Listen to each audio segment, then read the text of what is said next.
Chapter 9 Just Another Rainy Day. The next day it rained, and my father asked me how I'd like to go to the movies. Just me? I asked. No, all three of us, he said. Fudge is very young to go. Don't you think so? Well, maybe, but I can't think of anything else to do with him, and that will take up a few hours. Well, you could give him some socks, I suggested. You know how he loves to play with your socks. Well, socks won't last the whole afternoon, my father said. That's why I thought of the movies. What'll we see, Dad? My father checked his New York magazine. A Bear's Life is playing in the neighborhood. How does that sound? Well, what's it about? I asked. A Bear's Life, I guess. It's rated G. I was thinking of a good Western with lots of action, or else a picture rated R where you can't get in if you're under 17 unless you're with your parents, but of course my father had made up his mind. A Bear's Life it was. I suggested that my father get Fudge cleaned up, because by then he was looking kind of messy. I don't think my father even put him into his pajamas last night. He's been wearing the same polo shirt ever since my mother left yesterday morning. By 1 o'clock, we were ready to go. All three of us wore our raincoats and rubbers, and my father took his big black umbrella. One thing about New York, it's hard to get a cab when it's raining. But the movie theater wasn't very far away. My father said the walk would do us all good. There were a lot of puddles. It was really pouring. I like to walk in the rain, especially if it isn't too cold out. It feels nice when it wets your face. I jumped over the puddles. My father avoided them too, but not Fudge. He jumped right into everyone and splashed around like a little duck. By the time we got to the movie theater, the bottoms of his pants were soaked. My father took him into the men's room. He stuffed a bunch of paper towels up each pant leg so Fudge wouldn't have to sit around wet. At the first, Fudge complained, but when my father bought him a big box of popcorn, he forgot about his stuffed pants. Right after we got settled in our seats, a big boy sat down in front of Fudge, so he had to change seats with my father. Now he was on the aisle. I was in the middle, and my father was on my other side. When the lights dimmed, Fudge said, "Ooh, dark." I told him, "Be quiet. You can't talk in the movies." "Okay, Pita," he said. That's when he started throwing his popcorn. At first I didn't notice, but I wondered why the people in front of us were turning around every second. Then I heard Fudge whisper, "Pow, pow, pow," and I saw him throw a handful of popcorn. I poked my father. "He's throwing his popcorn," I whispered. My father reached across me and tapped Fudge on the leg. "If you throw one more piece, I'm going to take it away from you." "No throw," Fudge said very loud. "Shh," the people in front of us said. "Shh," Fudge said back to them. "You see," I told my father, "he's too young for the movies. He doesn't understand." But from the moment the first bear came on the screen, Fudge sat still and watched. And after a while I forgot all about him and concentrated on the movie. It was much better than I thought it would be. It showed all these bear cubs and how they live. I'm not sure when I realized Fudge was gone. I guess it was when I turned to ask him if he had any popcorn left. I had already finished mine and was still hungry. I was really surprised to see he wasn't there. I mean, 1 minute he was sitting right next to me, and the next minute he was gone. "Hey, Dad," I whispered to my father. "He's gone." "What?" my father asked. "Fudge isn't in his seat." My father looked over. "Where did he go?" "I don't know. I just noticed he was gone." "Let me out, Peter. I'll find him." "Should I come too?" I asked. "No. You can sit here and watch the rest of the picture. He's probably wandering around by the candy counter." I stood up to let my father out. I wondered what my mother would think if she knew Fudge was lost in the movies. A few minutes later the picture stopped, right in the middle of a scene. Then the soundtrack trailed off like a broken record. All the lights came on, the audience let out a groan, some kids even called, "Boo! Boo!" Then my father and 2 ushers and a man in a suit came over to me. "He was sitting right there," my father told them, pointing to the empty seat on the aisle. "Well," the man in the suit said, "we've checked the rest of the restrooms and the office. He's not behind the candy counter. We'll have to search the theater." He cupped his hands around his mouth and shouted, "Ladies and gentlemen, may I have your attention, please? We'll continue with our film in one moment, but first we have to find a 3-year-old boy answering to the name of Fudge." Some people laughed when the man said his name. I guess Fudge does sound funny if you're not used to it. I thought, maybe he's been kidnapped. Would my mother be mad? That crazy kid, you can't even take him to the movies. And then I thought, who'd want to take him anyway? "What should I do, Dad?" I said. "Why don't you walk up and down the aisle and call him, Peter?" "Okay," I said. "Here, Fudge," I called. Starting down my aisle, I sounded like I was calling a dog. "Come on out, Fudge." When I got down to the first row and called, "Here, Fudge," he popped out at me. He scared me so bad I yelled, "Ow! Hi, Peter," he said. "Hey, I found him," I called. I found him. Here he is." Then I turned to my brother. "You silly goose, what are you doing way down here? And why are you sitting on the floor?" "Wanted to touch the bears," Fudge said. "But bears are all gone." He spread out his arms and said, "All gone," again. My father and the ushers and the man in the suit ran to us. "Fudge," my father said, scooping him up, "are you all right?" "He wanted to pet the bears," I said. "Can you beat that?" "Well, I guess we can continue the picture now," the man in the suit said. He cupped his hands around his mouth again. "Thank you, ladies and gentlemen. Our young man has been found safe and sound. Now we return to the conclusion of A Bear's Life." My father carried Fudge back to our seats, and he held him on his lap for the rest of the show. I guess he wasn't taking any more chances. Later, when we got home, my father explained to Fudge that movies are like TV. It's just a picture, and there's nothing to touch. Fudge listened, but I don't know whether he believed my father. I had the feeling he still thought those bears were in the theater somewhere. I made up my mind that I would never take my little brother to the movies. Never, at least not until he was like 9 or 10. My father said he was going to cook us something special for dinner, to celebrate finding Fudge in the movies. I thought that was really strange, because as far as I know, my father can't cook anything. He doesn't even know where my mother keeps the peanut butter, the dishes, or the pots and pans. Lucky for him, I was there to show him. "What are you going to cook, Dad?" "I don't know, maybe a super-duper omelet," he said. "Omelet? I'm not sure me and Fudge like omelets." "You'll like this one," my father said, humming as he gathered his ingredients together. "Give me a big frying pan, Peter." "Okay," I said, and I gave it to him. He melted some butter in it. "What's going in the super-duper omelet?" I asked while Fudge sat on the floor, banging 2 pot covers together. "Well, the eggs, of course," my father said. "Omelets are made of eggs." "And what else?" I asked. "Oh, I think I'll make a mushroom omelet. Eggs and mushrooms," I said. "Yeah, you'll love it." "I'm not so sure. You'll see, Peter," my father said. I set up the table while my father cooked, and I even put Fudge in his booster chair. When the omelet was done, my father brought it to us. He was still humming. "That's some big omelet," I said. When I saw it, it filled up the whole frying pan.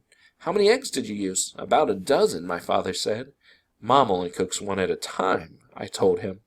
"When you taste this, you'll know why I used them all up." "You mean it's that good?" I asked. "Go on," my father said as he served me. "Taste it." I took a bite. It was awful. The worst thing I'd ever eaten in my entire life. But my father was standing there grinning at me, and I did not want to hurt his feelings. "Well," he said. "It's nice," I told him, swallowing a chunk whole. I washed it down with a glass of milk. "You see, your mother ought to experiment more. Then you'd learn to eat a lot of different things." "Well, I don't think Mom ever made me a mushroom omelet," I said. My father put some on Fudge's plate. Then he served himself. Fudge shoved a lot into his mouth at once. I waited, figuring he'd choke on it, but instead he said, "Oh, good." My father beamed. Fudge wasn't smart enough to fool my father, so he must have really liked it. But a kid that can eat flowers and swallow teeth wouldn't know much about omelets anyway. Then my father sat down and tasted his super-duper concoction. He not only choked on it, but he spat it out. Oh no!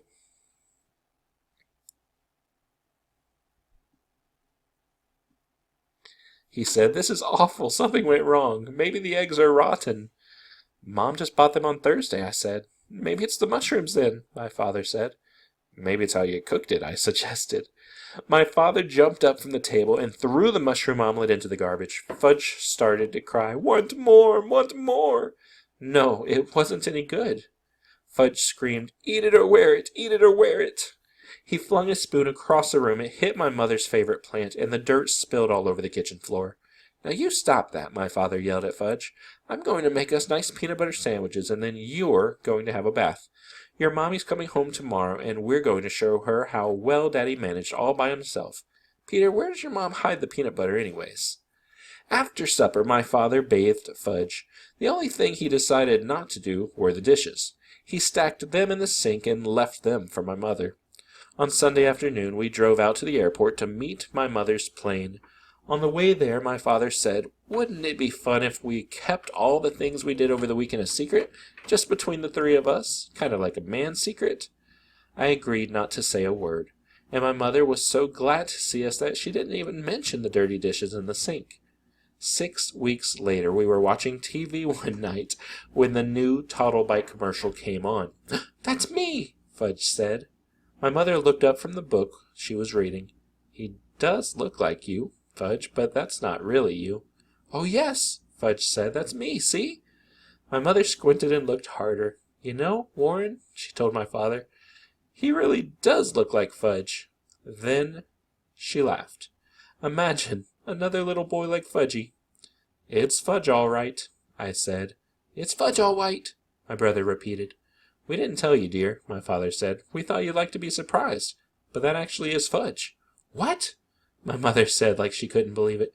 "You see, Mom," I began, "remember that weekend you went to visit Aunt Linda?" Then I stopped and thought about all the things my mother didn't know, like the puddles Fudge splashed in, and the paper towels in his pant legs, and how he wanted to touch the bears, and the mushroom omelet, and Mr. Vincent and Janet and her goldfish crackers, and I looked at my father and I just started to laugh. So did he. Chapter 10, Dribble. I will never forget Friday, May 10th. It's the most important day of my life. It didn't start out that way. It actually started out ordinary. I went to school, I ate my lunch, I had gym, and then I walked home from school with Jimmy Fargo. We planned to meet at our special rock in the park as soon as we changed our clothes. In the elevator, I told Henry I was glad summer was coming. Henry said he was too. When I got out at my floor, I walked down the hall and opened the door to my apartment. I took off my jacket and hung it on the closet. I put my books on the hall table next to my mother's purse, and I went straight to my room to change my clothes and check on Dribble. The first thing I noticed was my chain latch. It was unhooked. My bedroom door was open, and there was a chair smack in the middle of my doorway. I nearly tumbled over it. I ran to my dresser to check on Dribble, and he wasn't there. His bowl with the rocks and the water was there, but Dribble was gone. I got really scared. I thought maybe he died while I was at school and I didn't know about it. So I rushed into the kitchen and hollered, "Mom, where's Dribble?" My mother was baking something. My brother sat on the kitchen floor, banging pots and pans together. "Be quiet," I yelled at Fudge. "I can't hear anything with all that noise." "What did you say, Peter?" my mother asked me. "I said I can't find Dribble. Where is he?" "You mean he's not in his bowl?" my mother asked. I shook my head. "Oh, dear," my mother said. "I hope he's not crawling around somewhere. You know I don't like the way he smells. I'm going to have to look in the bedrooms. You check here, Peter." My mother hurried off, and I looked at my brother. He was smiling. "Fudge, do you know where Dribble is?" I asked calmly. Fudge kept smiling. "Did you take him? Did you, Fudge?" I asked, not so calmly. Fudge giggled and covered his mouth with his hands. I yelled, "Where is he? What did you do with my turtle?" No answer from Fudge. He banged his pots and pans together again, and I yanked the pots out of his hand. I tried to speak softly. "Now, tell me where Dribble is. Just tell me where my turtle is. I won't be mad if you tell me. Come on, Fudge, please." Fudge looked up at me. "In tummy," he said. "What do you mean in tummy?" I asked, narrowing my eyes. "Dribble in tummy," he repeated. "What tummy?" I shouted at my brother. "This one," Fudge said, rubbing his stomach. "Dribble is in this tummy right here." I decided to go along with his game. Okay, so how did he get in there, Fudge? I asked. Fudge stood up. He jumped up and down and sang out, I ate him, ate him, ate him. Then he ran out of the room. My mother came back into the kitchen. Well, I just can't find him anywhere, she said. I looked in all the dresser drawers and the bathroom cabinets and in the shower and in the tub and... Mom, I said, shaking my head. How could you? How could I what, Peter? Mom asked. How could you let him do it? Let who do what, Peter? Mom asked. Let Fudge eat Dribble! I screamed. My mother started to mix whatever she was baking. Don't be silly, Peter, she said. Dribble's a turtle. He ate Dribble, I insisted. Peter Warrenhatcher, stop saying that, Mom hollered. Well, ask him. Go ahead and ask him, I told her. Fudge was standing in the kitchen doorway with a big grin on his face. My mother picked him up and patted his head. Fudgy, she said to him, tell Mommy where Brother's turtle is. In tummy, Fudge said. What tummy? Mom asked. Mine, Fudge laughed. My mother put Fudge down on the kitchen counter, where he couldn't get away from her. Oh, you're fooling Mommy, right? No fool, Fudge said. My mother turned very pale. You really ate your brother's turtle? Big smile from Fudge. You mean that you put him in your mouth and chewed him up like this? Mom made believe she was chewing. No, Fudge said. A smile of relief crossed my mother's face. Of course you didn't. It's just a joke. She put Fudge down on the floor and gave me a look. Fudge babbled. No chew, no chew. Gulp, gulp. All gone, turtle. Down Fudge's tummy. Me and my mother stared at Fudge. You didn't, Mom said. Did so, Fudge said. No, Mom shouted. Yes, Fudge shouted back. Yes? Mom asked weakly, holding onto a chair with both hands. Yes, Fudge beamed. My mother moaned and picked up my brother. Oh, no, my angel, my precious little baby. Oh, no. My mother didn't stop to think about my turtle, and she didn't even give Dribble a thought. She didn't even stop to wonder how my turtle liked being swallowed by my brother. She ran to the phone with Fudge tucked under one arm, and I followed. Mom dialed the operator and cried, Oh, help! This is an emergency! My baby ate a turtle! Stop that laughing! My mother told the operator, Send an ambulance right away, 25 West 68th Street. Mom hung up. She didn't look too well. Tears were running down her face. She put Fudge down on the floor. I couldn't understand why she was so upset. Fudge seemed just fine. Help me, Peter, Mom begged. Get me blankets. I ran into my brother's room and I grabbed 2 blankets from Fudge's bed. He was following me around with that silly grin on his face. I felt like giving him a pinch. How could he stand there looking so happy when he had my turtle inside of him? I delivered the blankets to my mother. She wrapped Fudge up in them and ran to the front door. I followed and grabbed her purse from the hall table. I figured she'd be glad I thought of that. Out in the hall, I pressed the elevator buzzer. We had to wait a few minutes. Mom paced up and down in front of the elevator. Fudge was cradled in her arms. He sucked his fingers and made that slurping noise I like, but all I could think of was Dribble. Finally, the elevator got to our floor, and there were 3 people in it besides Henry. This is an emergency, Mom wailed. The ambulance is waiting downstairs. Please hurry. Yes, Miss Hatcher, of course, Henry said. I'll run her down just as fast as I can. No other stops. Someone poked me in the back, and I turned around. It was Miss Rudder. What's the matter? She whispered. It's my brother, I whispered back. He ate my turtle. Miss Rudder whispered that to the man next to her, and he whispered it to the lady next to him, who whispered it to Henry. I faced front and pretended I didn't hear anything.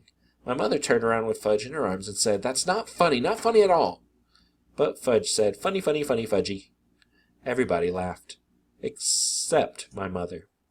The elevator door opened up, and 2 men dressed in white were waiting with a stretcher. This the baby? One of them asked. Yes, it is, Mom sobbed. Don't worry, lady. We'll get to the hospital in no time.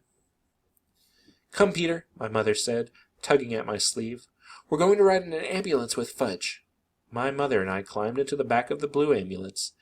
I was never in one before. It was neat. Fudge kneeled on a cot and peered out through the window. He waved at the crowd of people that had gathered on the sidewalk. One of the attendants sat in back with us. The other one was driving. "What seems to be the trouble, lady?" the attendant asked. "This kid looks pretty healthy to me." "He swallowed a turtle," my mother whispered. "He did what?" the attendant asked. "Ate my turtle, that's what," I told him. My mother covered her face with her hanky and started to cry again. "Hey, Joe," the attendant called to the driver, "make it snappy. This one swallowed a turtle." "That's not funny," Mom insisted, and I didn't think so either, considering it was my turtle. We arrived at the back door of the hospital, and Fudge was whisked away by 2 nurses.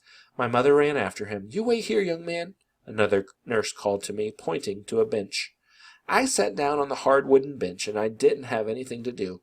There weren't any books or magazines spread out like when I go to Dr. Cohn's office, so I watched the clock and read all the signs on the walls. I found out I was in the emergency section of the hospital. After a while, the nurse came back, and she gave me some paper and crayons. "Here you are. Be a good boy and just draw some pictures. Your mother will be out soon." I wondered if she knew about dribble, and that's why she was trying to be nice to me. I didn't feel like drawing any pictures, though. I wondered what they were doing to Fudge in there. Maybe he wasn't such a bad little guy after all. I remembered that Jimmy Fargo's little cousin once swallowed the most valuable rock from Jimmy's collection, and my mother told me that when I was a little kid I swallowed a quarter. Still, a quarter's not quite like a turtle. I watched the clock on the wall for an hour and 10 minutes. Then a door opened and my mother stepped out with Dr. Cohn. I was surprised to see him. I didn't know he worked in the hospital. "Hello, Peter," he said. "Hello, Dr. Cohn. Did you get my turtle?" "Not yet, Peter. But I do have something to show you. Here are some x-rays of your brother." I studied the x-rays as Dr. Cohn pointed things out to me. "You see," he said, "there's your turtle, right there." I looked hard. "Will Dribble be in there forever?" I asked. No, definitely not. We'll get him out. We gave Fudge some medicine already. That should do the trick nicely." "Well, what kind of medicine?" I asked. "What trick?" "Castor oil, Peter," my mother said. Fudge took castor oil, and milk of magnesia, and prune juice, too. Lots of that. All those things will help get Dribble out of Fudge's tummy. "So we just have to wait," Dr. Cohn said. "Probably until tomorrow or the day after. Fudge will have to spend the night here, but I don't think he's going to be swallowing anything that he isn't supposed to be swallowing from now on." "How about Dribble?" I asked. "Will Dribble be all right?" My mother and Dr. Cohn looked at each other. I knew the answer before he shook his head and said, "I think you may have to get a new turtle, Peter." "I don't want a new turtle," I said, and tears came to my eyes. I was embarrassed and wiped them away with the back of my hand, and then my nose started to run, and I had to sniffle. "I want Dribble," I said. "That's the only turtle I want." My mother took me home in a taxi. She told me my father was on his way to the hospital to be with Fudge. When we got home, she made me lamb chops for dinner, but I wasn't very hungry. My father came home late that night, and I was still up. My father looked gloomy. He whispered to my mother, "Not yet, nothing yet." The next day was Saturday, so no school. I spent the whole day in the hospital waiting room. There were plenty of people around, and magazines and books too. It wasn't like the hard bench in the emergency hallway, it was more like a living room. I told everybody that my brother ate my turtle, and they looked at me kind of funny. But nobody ever said they were sorry to hear about my turtle. Never, not even once. My mother joined me for supper in the hospital coffee shop. I ordered a hamburger, but I left most of it, because right in the middle of supper my mother told me that if this medicine didn't work soon, Fudge might have to have an operation to get Dribble out of him. My mother didn't eat anything. That night my grandmother came to stay with me. My mother and father stayed at the hospital with Fudge. Things were pretty dreary at home. Every hour the phone rang. It was my mother calling from the hospital with a report. "Not yet." "I see," Grandma repeated. "Nothing happening yet." I was miserable. I was lonely. Grandma didn't even notice. I even missed Fudge banging his pots and pans together. In the middle of the night the phone rang again. It woke me up, and I crept out into the hallway to hear what was going on. Grandma shouted, "Whoopee, it's out! Good news at last!" She hung up and turned to me. "The medicine has finally worked, Peter. All that castor oil and milk of magnesia and prune juice finally worked. The turtle is out." Alive or dead? I asked. Peter Warren Hatcher, what a question! Grandma shouted. So, my brother no longer had a turtle inside of him, and I no longer had a turtle. I didn't like Fudge as much as I thought I did before the phone rang. The next morning Fudge came home from the hospital. My father carried him into the apartment. My mother's arms were loaded with presents, all for Fudge. My mother put the presents down and kissed him. She said Fudgy can have anything he wants, anything at all. Mommy's so happy her baby's all right. It was disgusting. Presents and kisses and attention for Fudge. I couldn't even look at him. He was having fun. He probably wasn't even sorry that he ate my turtle. That night my father came home with the biggest box of all. It wasn't wrapped up or anything, but I knew it was another present. So I turned away from my father. Peter, he said, well, this box is a surprise for you. Well, I don't want another turtle, I said. Don't think you can make me feel better with another turtle, because you can't. Who said anything about a turtle, son?